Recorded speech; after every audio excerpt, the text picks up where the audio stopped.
we will begin. Hello, everyone, and welcome to WorkSmarts. Not a fundraiser, not a problem.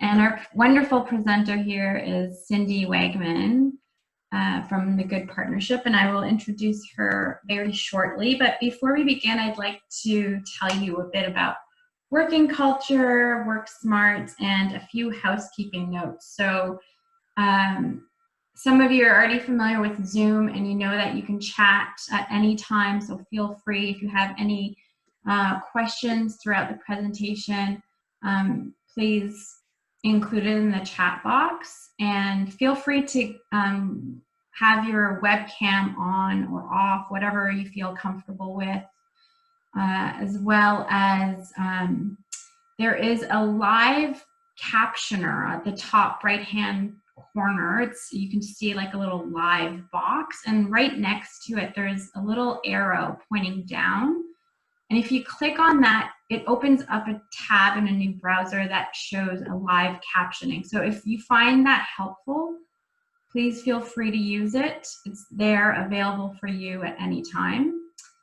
And yeah, like I said, please feel free to leave your webcams on or off, whatever you're comfortable with. And for the presentation portion, we'll have all our mics off until the Q&A section at the end. So we will have hopefully some time at the end, right, Cindy, to have some questions. So that's great. So our webinar is being recorded as well. And that's so that you can rewatch it at any time through our website. So WorkInCulture is a non-profit art service organization that supports the professional lives of artists, creatives, and cultural workers. And if you're not already familiar with what we do, we have various free resources on our website, lots of previously recorded webinars that you can access at any time. Most people recognize us for our job board. However, we do have a lot of other resources for you to access aside from our job board. We have a discovery board where you can post your own webinars and events that you're hosting. So you can feel free to utilize our discovery board. And actually, we have free postings right now available to you until this is the last week. So if you have something to promote, feel free to contact us and we'll get your post up there. And so that's a little bit about WorkInCulture. I want to tell you about WorkSmarts. So WorkSmarts is a series that teaches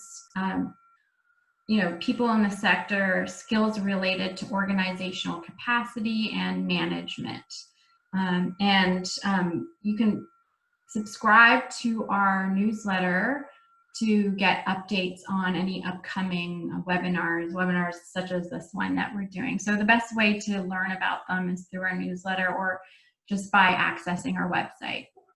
So that's a little bit about WorkSmarts. And I'd like to mention that our office is located in Toronto, Ontario, the traditional territory of the Mississaugas of New Credit First Nation, the Haudenosaunee, the Huron-Wendat, and home to many diverse Indigenous peoples. And we recognize and respect the enduring presence of all First Nations, Métis, and the Inuit people whose land we work and reside on. And now I'd like to thank the Good Partnership for sponsoring this webinar. For those of you who are not familiar with the Good Partnership, it is a values-driven, social justice-informed consultancy that is working to unlock the potential of small Canadian charities through fundraising and system support. And today's presenter is Cindy Wagman, the president and founder of the Good Partnership. She is also the host of the Small Nonprofit Podcast, Canada's #1 podcast for charities. Thank you so much, Cindy, for presenting, and I'll hand it off to you now. Amazing. Thank you so much to everyone. I'm just going to make sure you can see and hear me. So just in the chat, give me like a yes or hey if you haven't introduced yourselves. please do so now. I am going to ask for participation in the chat because that's how you're going to be as present as possible for yourselves. Okay, so excellent, loud and clear. Thank you. Don't be shy. Really, it is so that we can engage. It's more fun for all of us. And again, you're really going to get the most out of our session today if you can focus and participate. So wonderful. I see everyone is doing that right now. Awesome. Hey, so glad you are all here. So I always like to start off just with the why are we here? And really, make sure that you know what to expect of our time together. So I work with a lot of small organizations, a lot of small arts organizations, and I see a lot of people who struggle with fundraising. And so often, these things come up over and over and over again. So I want you to tell me if these things are true for you, okay?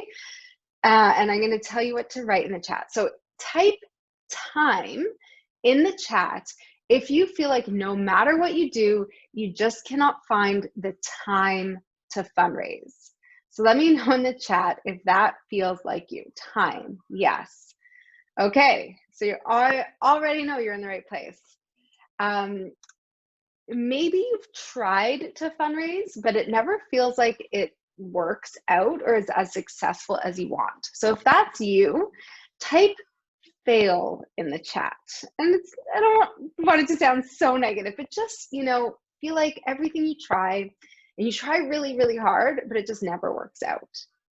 Kind of like an epic failure, which happens so often for organizations. All right. Maybe you feel like fundraising is always a chore. So I want you to write chore in the chat if you feel like you really would rather be doing anything else but fundraising. Chore. Yeah, I see a few of you there. For sure, that's a chore. Yes. COVID-19 is a whole other one. So tell me if this one sounds familiar. Okay, there are a million reasons why and you're sure that fundraising won't work for your organization. Maybe you're too small, or no one's ever heard of you, or it doesn't fit with your organizational culture, or you need a really big rebrand, or your board isn't involved. Maybe you think you don't know anyone who could give money. So if you have all these ideas of why you can't be successful fundraising running around your brain, I want you to type reasons in the chat. And what is a small organization? So usually there's lots of different definitions, but typically, I always feel like I'm talking to people who maybe are have a small fundraising team or no fundraising team. So a fundraising team of up to 3 people would still be considered small. Usually I expect that most people who I talk to or who listen to our podcast don't have fundraising staff. Okay, so reasons. Don't know enough people. Yes, reasons. Lots of, there's always another reason. All right, how about this? Every time you try to learn about fundraising, it feels like it's designed for large organizations, not small ones. So type small in the chat if you feel like everything you go out and learn feels like it's great in theory, but it doesn't really feel like you can do that. And a fundraising committee of volunteers is awesome, but that doesn't affect whether or not you're small. Small, yes. Thank you, Veronica Morgan. Awesome. This is a big one. You've done all the webinars, you've read all the books, but nothing can seem to motivate you from going from idea to implementation.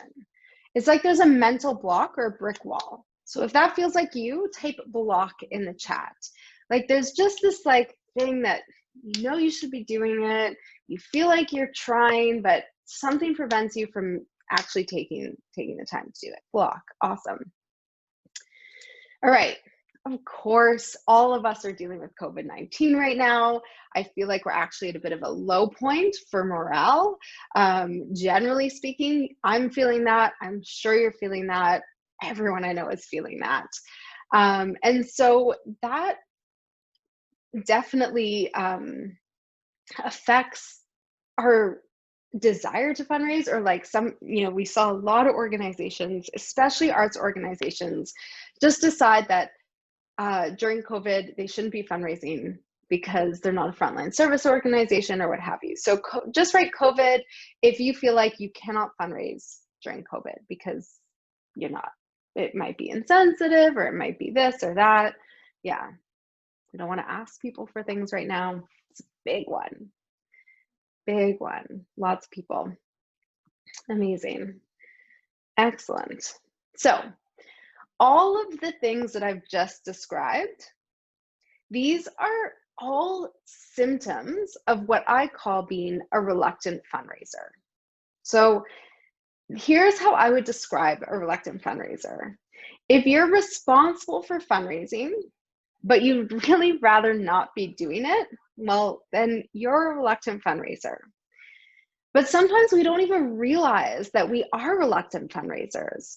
So instead of dealing with all of our underlying feelings and beliefs around fundraising and money and all this other stuff, we just spend more time spinning our wheels, thinking that we're trying harder. So when we get into that mode of doing something we don't like, our bodies go into fight, flight, or freeze, right? So we either fight by trying to do too many things, which just makes us more overwhelmed by all the options, and we try to do everything and then we get burned out, or we just feel like we're on this hamster wheel that never ends. Not a good place to be. We fight, so we just, flight. So we just sort of avoid fundraising altogether, which leaves us lying awake at night, worried about the future of our organization, or just, that pit of anxiety in your stomach that's like, I know I need to do this, but I can't. And then freeze, where we just stick with the status quo because change is hard. Okay, so that's what happens to reluctant fundraisers. And here's the thing. Instead of looking outwards for solutions, the work we actually need to do is internal. So I'm going to give you a great example. I saw all the responses of things that everyone wants to learn about fundraising in this webinar, and they're all really tactical things. Like, how do I do this? How do I do that? How do I do all these things? And we always think that the answer to all of our problems just exists out there in the universe, and we just have to find it. You just have to attend that one webinar that's going to change grant writing for you. But the reality is, all the things I've described, those are not external problems. Those are our internal struggles. So when we focus on the external without addressing the internal, our efforts are basically misguided and they don't help us move forward. So today, we're going to work a little bit on the internal to help you unlock those opportunities. So I want to talk a little bit about neuroscience for a second, because this is, once we understand what's going on internally, we can actually start to change it. But if we don't understand it, it's like basically trying to drive a car with a parking brake on. You can accelerate as hard as you want, but you're still going to inch forward. And that's what happens when we try fundraise without addressing our internal feelings and beliefs around fundraising. So what does that mean? 90 to 95% of our brain's decisions are unconscious, which means we're not even aware that our brain is making decisions, let alone what those decisions are. But we are. My brain is making a decision to raise this hand or what have you. Those are all little decisions that go on in our brain. And our brains are very smart and very complex, but what they do is they are designed to make those decisions easier for us. And so it creates shortcuts. So the more we do something, the easier it becomes because that shortcut gets created. Okay, so let me give you an example. Let's say you're starting a new job and you drive to that job for the first day. If you drive, if you bike, take transit, either way, you're going to that new job. And that first time you take that route, you're super aware of everything around you. Okay, you're like, oh, there's a sign there. I have to check my GPS. I'm looking at my watch. I'm trying to figure out how long this takes me and where the turnoffs are and all that kind of stuff. That road is like the neurological pathway in your brain. Okay, and it's creating a new path. But after about a month on the job, you're spending almost no mental energy on the actual route. Okay, so that neurological path in your brain is now a shortcut. So I want you to tell me in the chat, have you ever tried to go somewhere close to work, but you end up at work? Let me know if that's ever happened to you. Yes. Yes, right? Because our brains are operating on autopilot. I've missed exits on the highway. I've missed subway stops, all of those things, because we take out those decisions that we make all the time and they become shortcuts, right? So that's exactly what's happening to our brain. That's how our brains work. So it has all these shortcuts. So let's say we start a new job. We need to create a new pathway in our brain or a new shortcut. So when you start that new job, the new route is going to be harder for you. Your brain is going to want to take you on the old route. And it typically takes 21 days of consistent change for your brain to stop pulling towards the old route and be comfortable picking either direction. But it actually takes closer to 70 days for that new route to become dominant. Okay, let me know if this is making sense. I'm going to tell you what this has to do with fundraising. But have you heard this stuff before? It's heuristics or neuroscience. There's lots of different names for it. But does this make sense? Can we see how our brains are kind of designed for the status quo? It saves energy. Yeah. And it's designed, our brains are designed to keep us safe. So what does this have to do with fundraising? There's over like all of these kinds of shortcuts, also known as heuristics, like there's around 200 of them sort of documented in studies. But what this means is that our brain is constantly making these shortcuts, okay? And one of the biggest things or shortcuts our brain does is it avoids things we don't like. So, do you like fundraising? Let me know in the chat if you like fundraising. No. Thanks, Ariel. Big frown there. Let me know. I'm going to give it not really. You're learning too. Awesome, Nathan. I love when people love fundraising. But usually when I give these kinds of presentations, most people don't like fundraising. Okay? And if I asked you, are you good at fundraising? What would you say?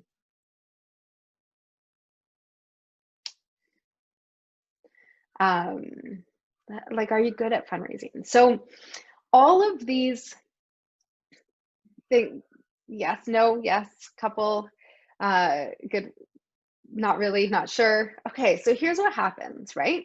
And I hear people all the time, they say fundraising is icky, it's like begging, they don't know anyone who can give. When I meet people and tell them I'm a fundraiser, they say, wow, that must be really hard. All of these answers or things represent our beliefs about fundraising, which is that we don't like it, okay? Or we think we're not good at it. So have you ever tried to do something you don't like? Maybe it's not eat that pint of ice cream after the kids go to bed, or go for an early morning run when it's raining. The chances are when we try do things we don't like, we don't do it. That is a shortcut in our brain. And so we actively avoid, we are hardwired to avoid the things we don't like. Okay? And the other part is our brains are constantly looking for reinforcement of our existing beliefs. So if we believe that we are not good at fundraising, our brain is going to be reinforcing that. Our brains are actually really, really powerful at changing our perception of reality.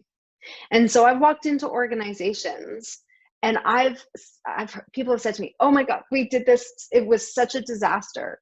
And I look at it externally and I say, actually, for an organization your size, I'd say that was a huge success.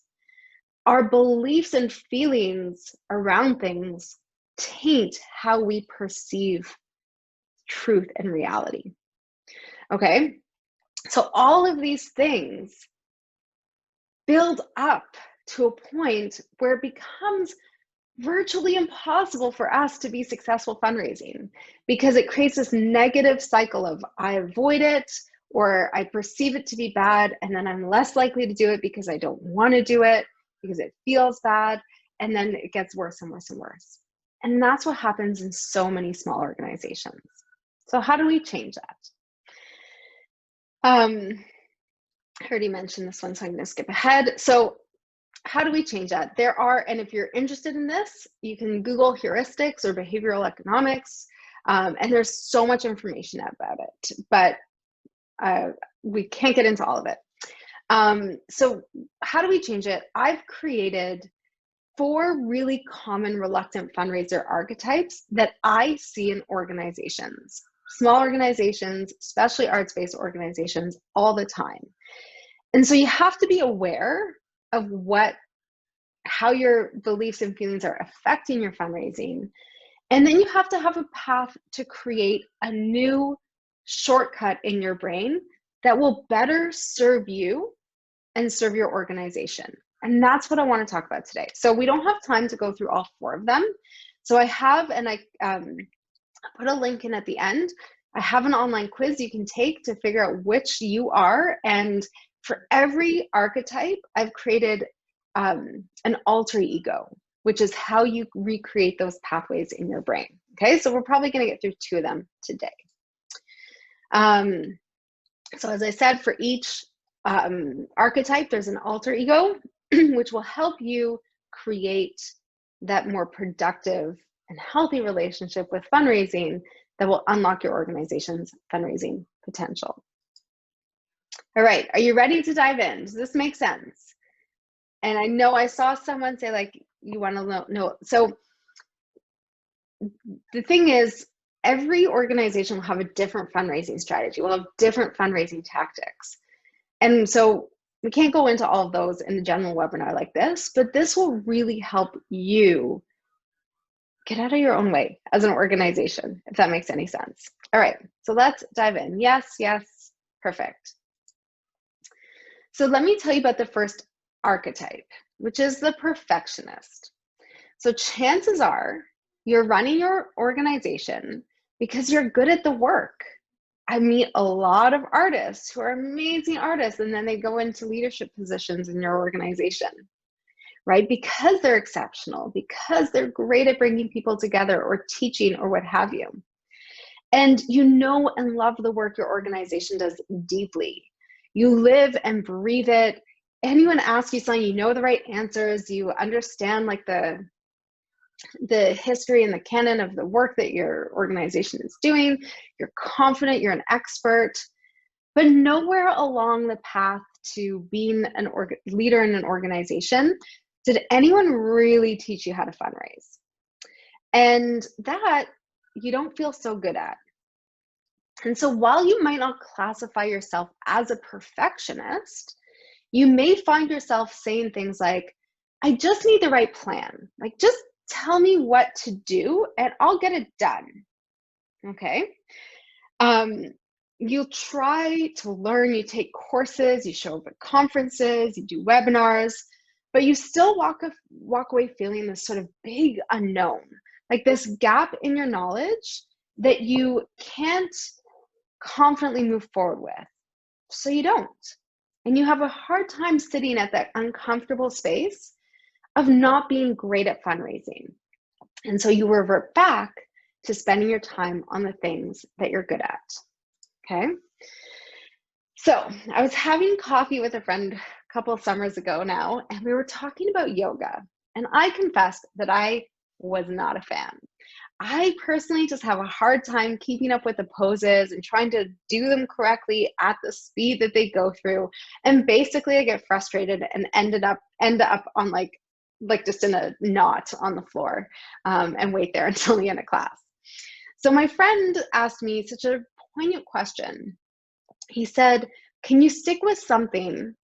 Can you stick with being bad at something long enough to get good at it? And this is the question I want you to ask yourself if you're a perfectionist. And let me tell you, over the last number of months, I've had my kids at home for a good chunk of that time and have been working with them on how to learn how to read. It takes a long time to know how to build a skill, a lot of practice. And so if we don't put the time in, we're never going to feel confident.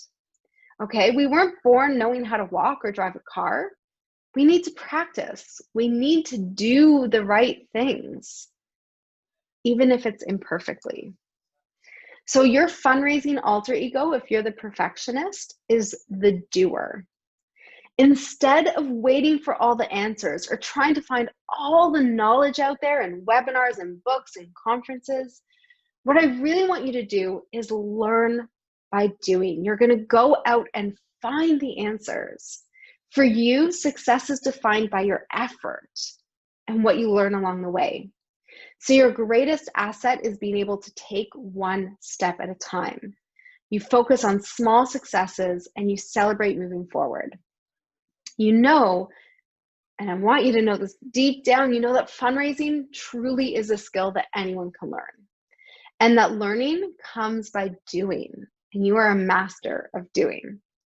So you're the only one who knows that you're not perfect, but to those around you, I promise you, you're still gonna look confident and your actions are gonna reaffirm that, okay? And so the more you take action, the better your results you will have and the easier it will become to fundraise, okay? As I said, we learn by doing. We learn by not being perfect. The answers are in trying and discovering, and the skills are developed through experience. So you're gonna start to get better. As long as you're open to this commitment of learning, you can improve and you can do better and you can become that great fundraiser. So if you are the perfectionist, or even if you're not, I want you to identify one thing you've been meaning to do with your fundraising. And if you're comfortable, I want you to write it in the chat.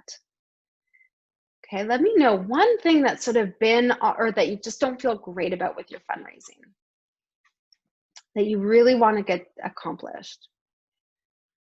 Anyone brave enough to write it down in the chat? Reaching out to patrons. Ariel, that's awesome, because I'm also going to talk about that. That is actually, I can't tell you. I do webinars now more than in-person speaking, but I speak to hundreds and hundreds of small organizations every year.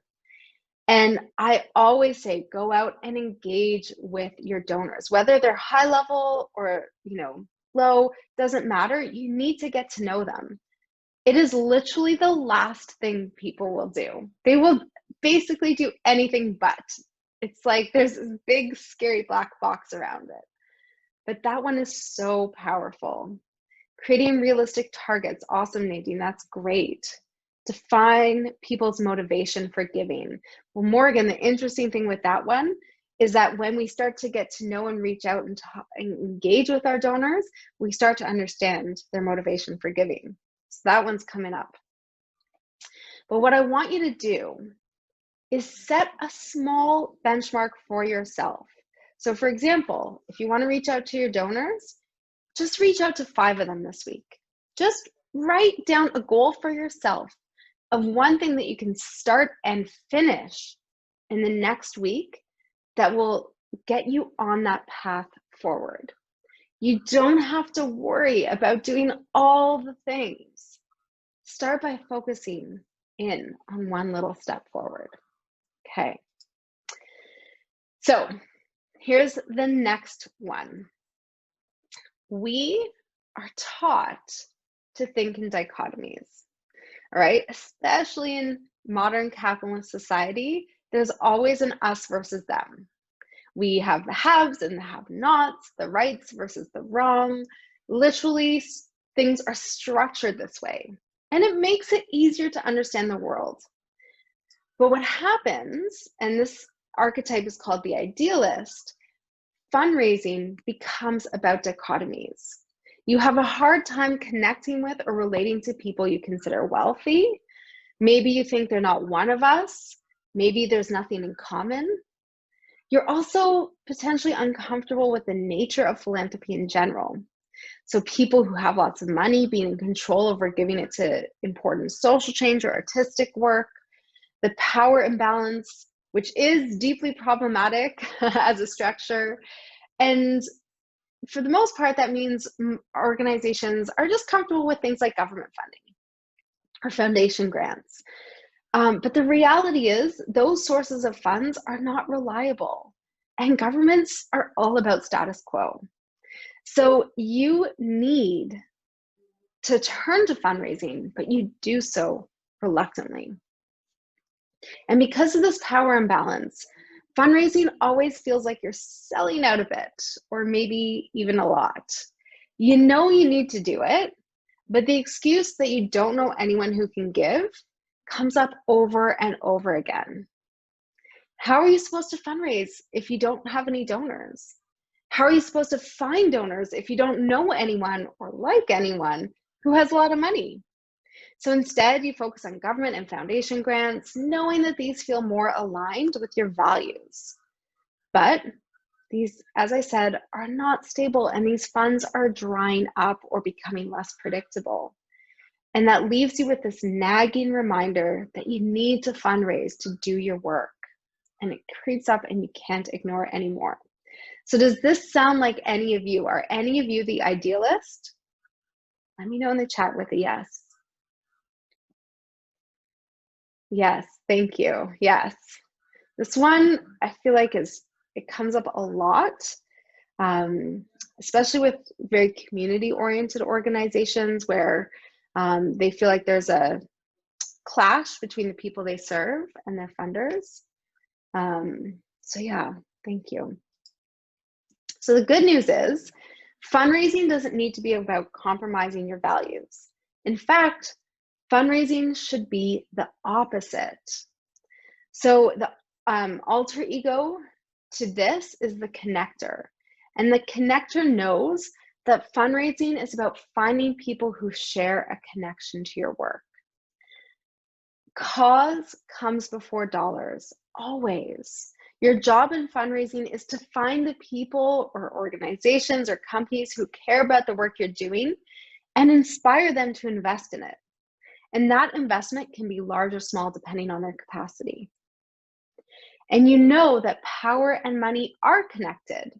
So you make sure to include opportunities for those with less money to still give to your organization, making sure they still have power and ownership over the work that affects them. You also know that there are people who have money who do care deeply about your work. So you cut through the noise of the haves and the have-nots and focus on who wants to enable the change you're working towards, who values and appreciates the work that you're doing in the community. You connect with people beyond wealth. You focus on your shared dreams and plans to create change or create community or to enjoy art. Your job is to find that shared passion and commitment. And through that, you'll find you think like your donors a lot more than you thought. So here is the homework, or here's how you're going to create those neural pathways to believe this and to change the way you think. So what I want you to do is to connect with one person who's given to your organization in the past. But I want you to specifically connect with someone who gave a lower dollar amount. And I want you to understand why they give and what they get out of it. Can you do that? And I want to talk, yes, you can do that. Amazing. These donor meetings I'm just checking ahead of my slides. I'm going to talk about them for an extra second because it's come up. So donor meetings are all about listening. Your job is to understand a couple good questions you can ask to get the conversation started, and then just have a natural, normal conversation. So questions like, why did you start giving to us? Or how did you find out about us? But you know, the conversation can turn into talk about kids or dogs or what community. None of that, like all of that's great. You want to understand what's important to your donors. And research, I mean, small organizations barely do any research anyways, but generally research doesn't tell you much. You need to understand, you need to connect with and listen directly to your donors. So if you're up for it, start with one donor meeting, but this should be a habit you do on a regular basis. And the more you understand your donors, the easier it will be to fundraise. And I am going to talk a little bit about that in a second. But before I do, I want to talk a little bit about authenticity, because I hear all the time from people like, oh, I'm not good at fundraising, I'm not salesy, or I'm not outgoing or extroverted. Have any of you ever heard that or expressed that you're not good at fundraising because you feel like you can't show up authentically to fundraise? Let me know. Yes.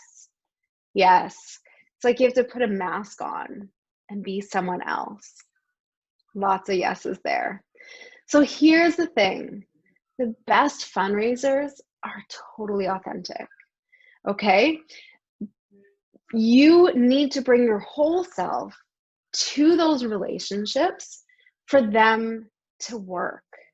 And so you need to understand your organization and all of that, but really you're a person, and people will still connect with you as a person.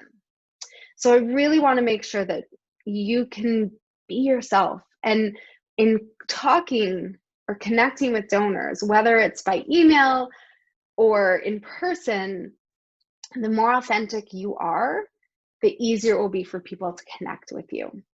All right. So there are many challenges we have to deal with when we're running small organizations, but the reality is that we can be our own worst enemy when it comes to fundraising. Our beliefs and feelings about fundraising can really hold us back or sabotage our efforts. Good fundraisers are not born loving it. I mean, I didn't even know people could be fundraisers as a career. But they understand that the mindsets they have, and they know how to turn those limiting beliefs into powerful assets, which are your alter egos. Okay, so one more time. The alter egos are this sort of representation of another powerful version of your authentic self. And it leverages your beliefs into a mindset that is more productive. It's not about being someone else. It's about finding your authentic approach that's comfortable and achievable. So I want to talk a little bit about this because I get asked fundraising questions all the time. In fact, a lot of you sent sort of quasi questions or things you want to learn. It's exactly the kind of stuff I get asked all the time. How do I do that? Or I'll give you an example. An organization was trying to restructure their membership program, and they were like, should we decrease the price of membership and try go for more members? Should we increase the price of membership and try add more value? Should we? And the reality is, it all depends. I wish there was a one-size-fits-all answer. You'd all be doing great, I'd be rich, and we could all, change the world as much as we want. But the reality is, what works for your organization is going to depend on a number of factors. And once you understand that, you can understand how to make good fundraising decisions that work for your organization. Okay, most of the time what I see small organizations do is they make bad fundraising decisions, basically by trying to copy what they see big organizations do. But if you can learn how to make good ones, you can save yourself time, energy, maybe a few gray hairs. But most importantly, you're going to raise more money doing fewer things. So how do you figure out what's going to work for your organization? Your fundraising strategies should be focused around where you are today. Okay? What donors do you currently have? What is your network like? What's your mission? What other resources do you have available to you? Okay?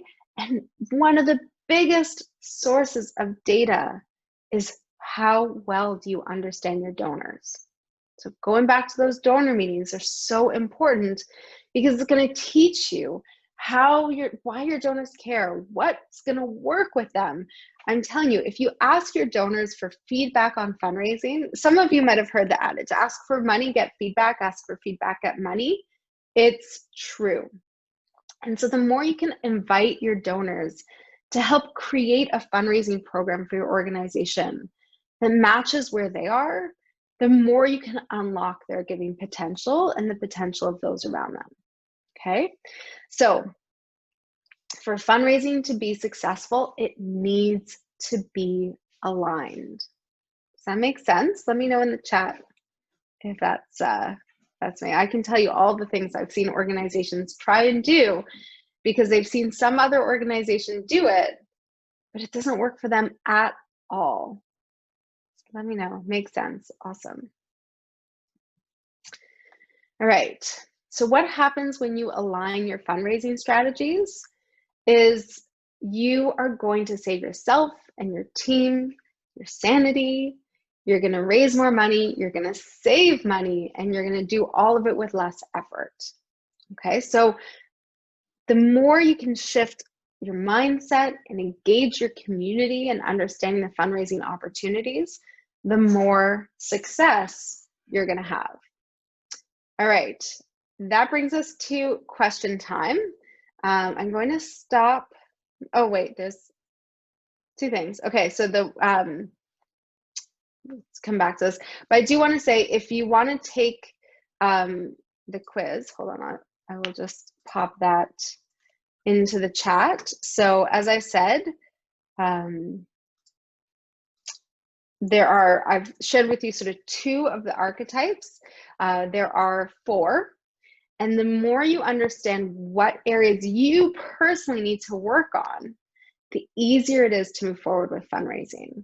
I think I had a mid-sized organization somewhere in the States. I think their whole team took the quiz. I saw like 10 email addresses from this one organization within a few minutes. So the more you understand where you are, what's holding you back, the faster you can be successful. All right, I'm going to stop my screen share there, and we have time for questions. And don't be surprised if my answer is it depends. But I'll talk you through some of the considerations. So I'm happy if you have questions like, what do we do in this circumstance? I might not have the right answer because I don't know your organization, but I can help you think through some of the things that you might want to consider.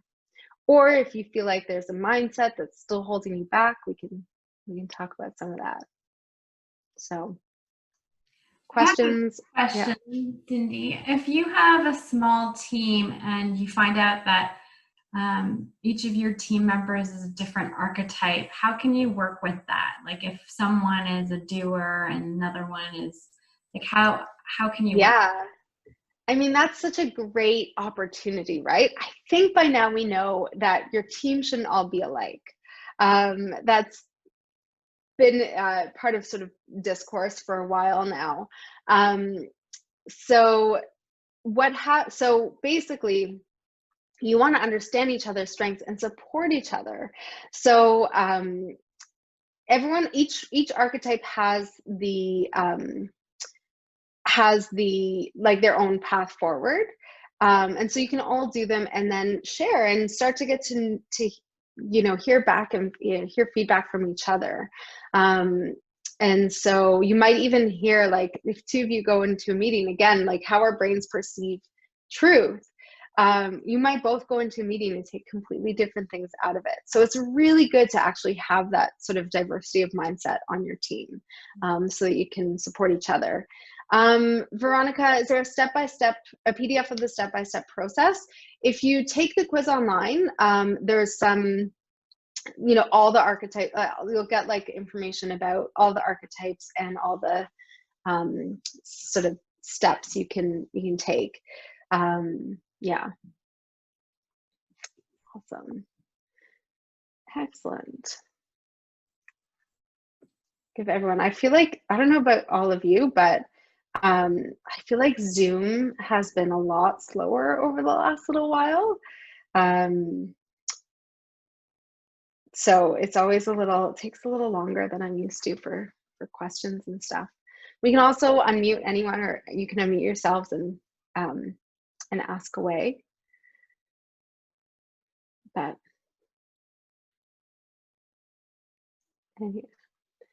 any other questions? I can also, if we want, I can probably pull open the questions people asked in advance as well. When you have a small donor base, how can you avoid being apes for them? I'm not sure what you mean by ape. Oh, a pest. Thank you. I was like, I've never heard that term. So, okay, this is such a mindset thing. I'm so glad you asked that question. So start by just getting to know them, asking for a meeting. It's most organizations. Oh, and that actually reminds me of one of the things I wanted to bring up around COVID. So there have been a number of studies done over the last little while since COVID hit about donors and their expectations. Donors want to hear from you. They want to know how your organization is doing, and they care. And the reason I bring that up right now is because that is exactly, most organizations like, I don't want to bug anyone during COVID. I don't want to be a pest. I don't want, like, our donors are going to get fatigued and they're not going to hear from us and we're going to scare them away. The donors have spoken and they've said the opposite.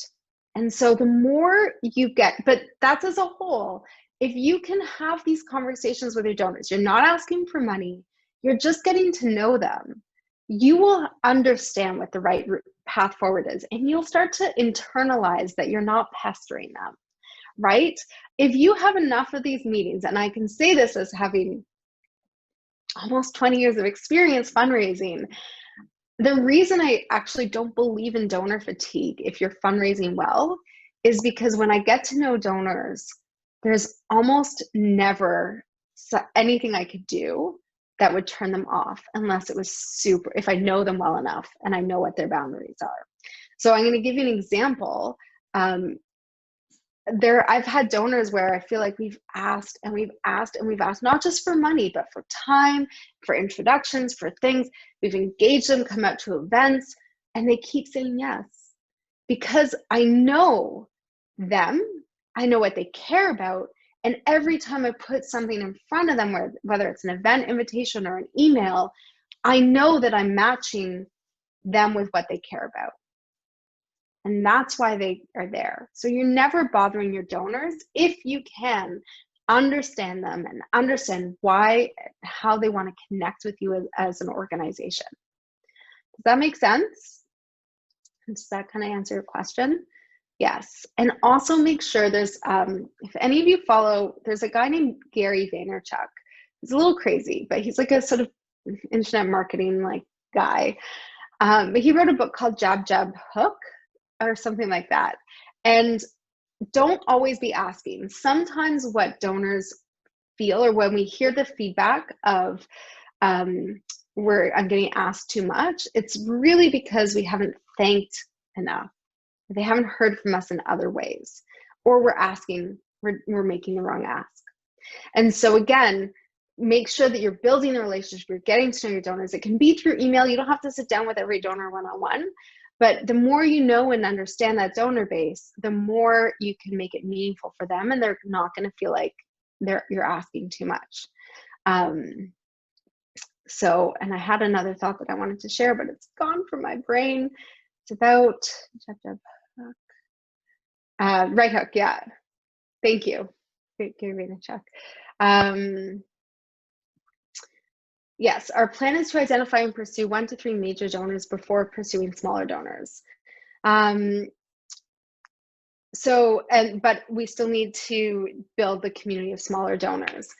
So basic activities, again, I would start, I know it's a little bit more time consuming at the front, but honestly, every time we work with a client or every time I've started a new job, I've always tried to have at least 5 conversations with smaller donors as well.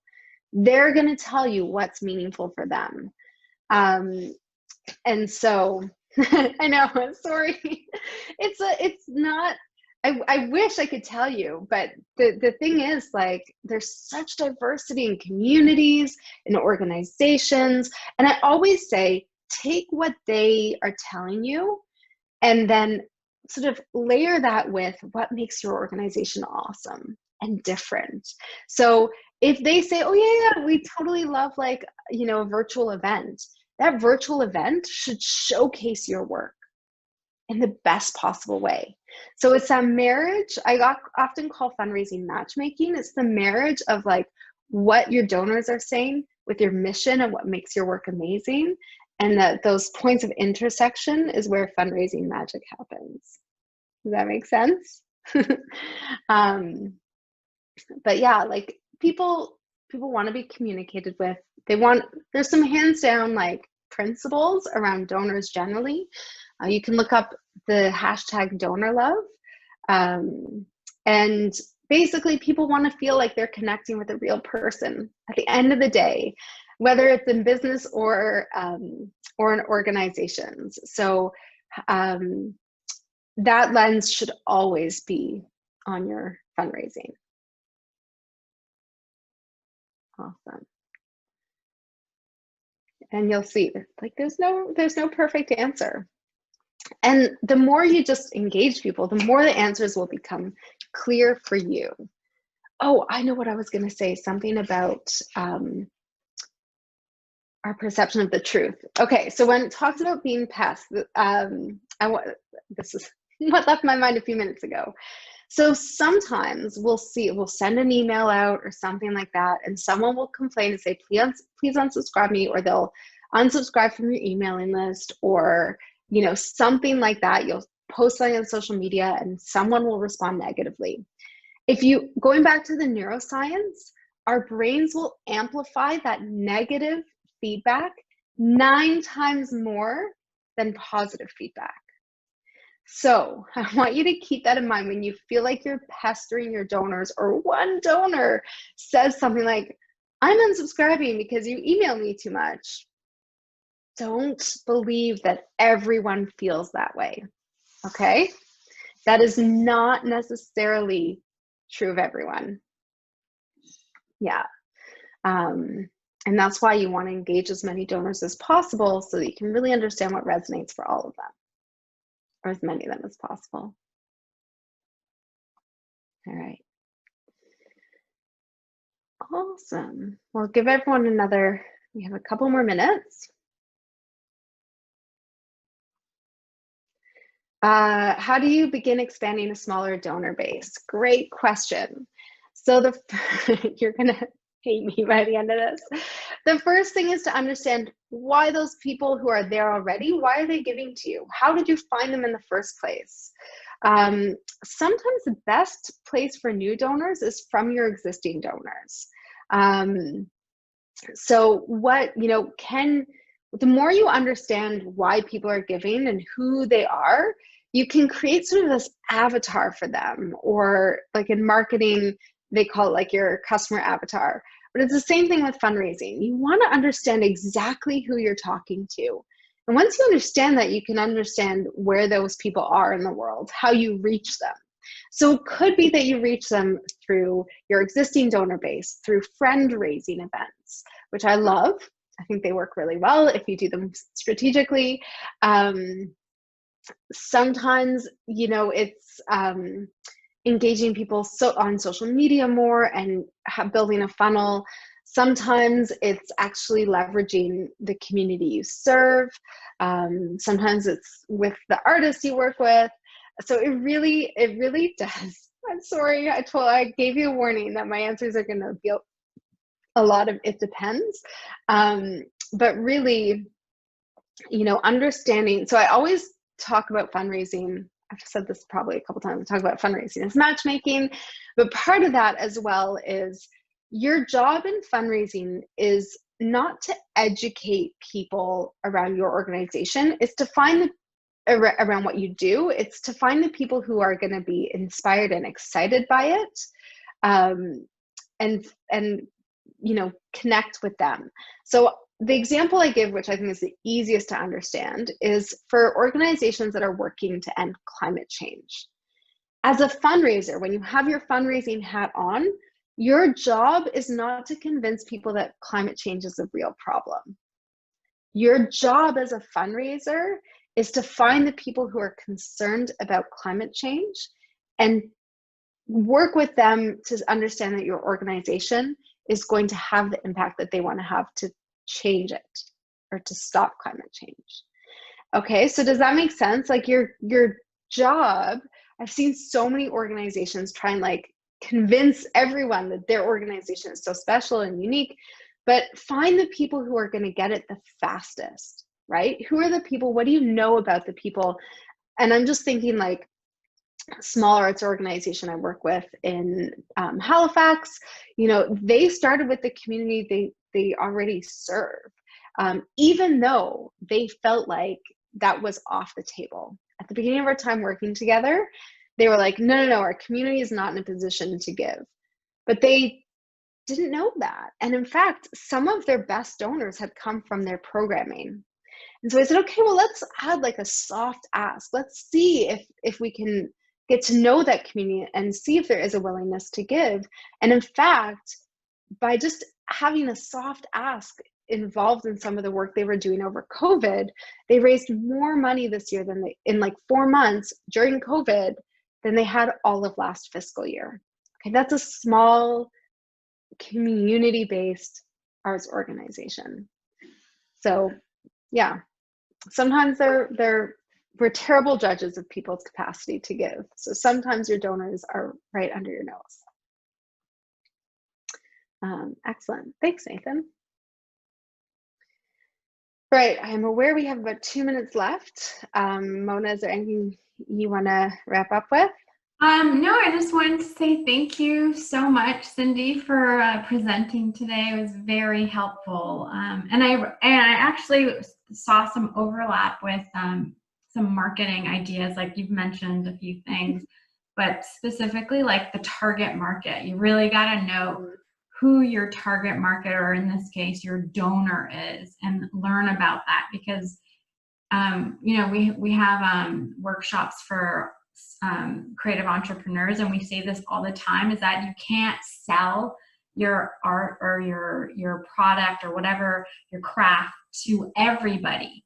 You just can't do that. Exactly. You have to focus in on who is your ideal client, who is going to be that loyal person that's going to be your cheerleader, your ambassador, and who's going to not ask questions or haggle you, but be telling their friends about what you do. So there's exactly overlap. I found it very helpful. So thank you so much, Cindy. Thank you everyone for joining us today. And we will have this webinar on our website, so you can visit it again as many times as you like, or share it with your colleagues. So thanks everyone, and I hope you have a great week ahead. Thank you. Have a great day, everyone.